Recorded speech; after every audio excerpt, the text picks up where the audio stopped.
Good afternoon, everyone. This is Enzo from Gilbert, Arizona.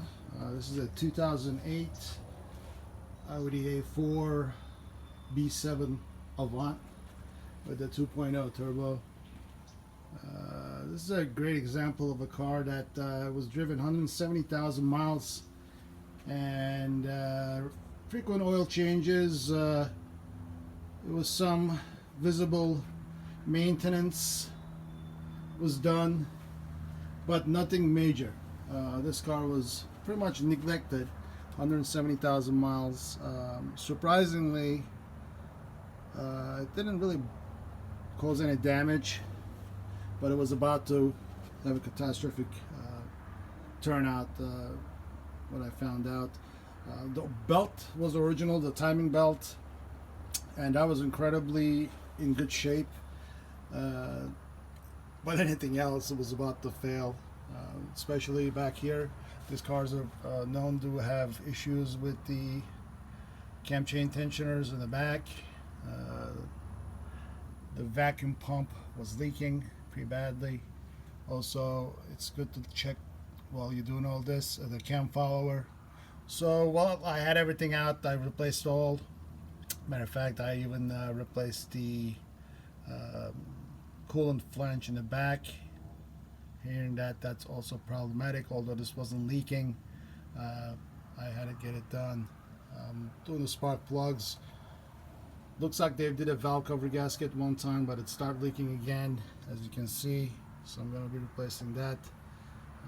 The cams seem to be doing okay, but the cam chain tensioner lost the bottom plastic piece, and I found a few pieces back here and inside the cover, but I could not recover the rest. So either they're here somewhere, nothing visibly noticeable, or it's inside the block, that all the way in the bottom.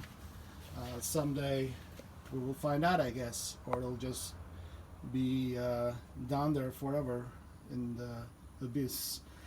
Doesn't have greatest coolant in there. It's like a weird colored whitish milky look to it. I'm hoping there's not oil mixed with it.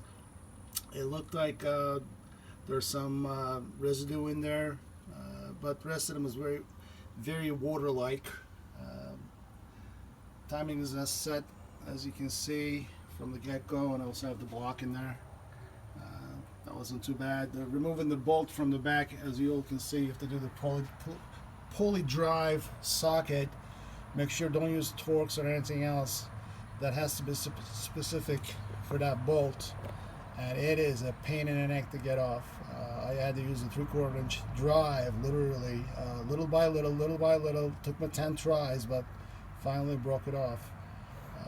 But it is a pain, so be careful with that.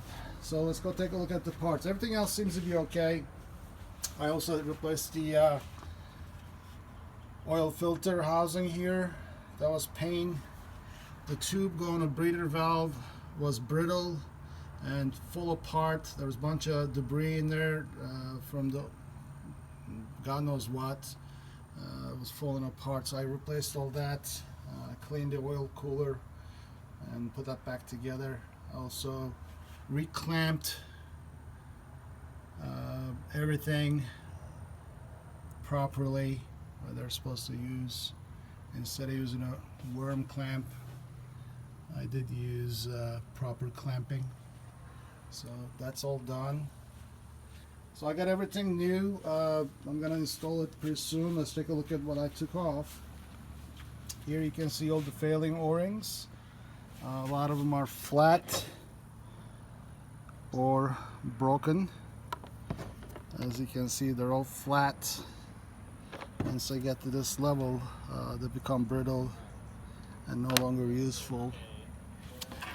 This is the gasket from the cam tensioner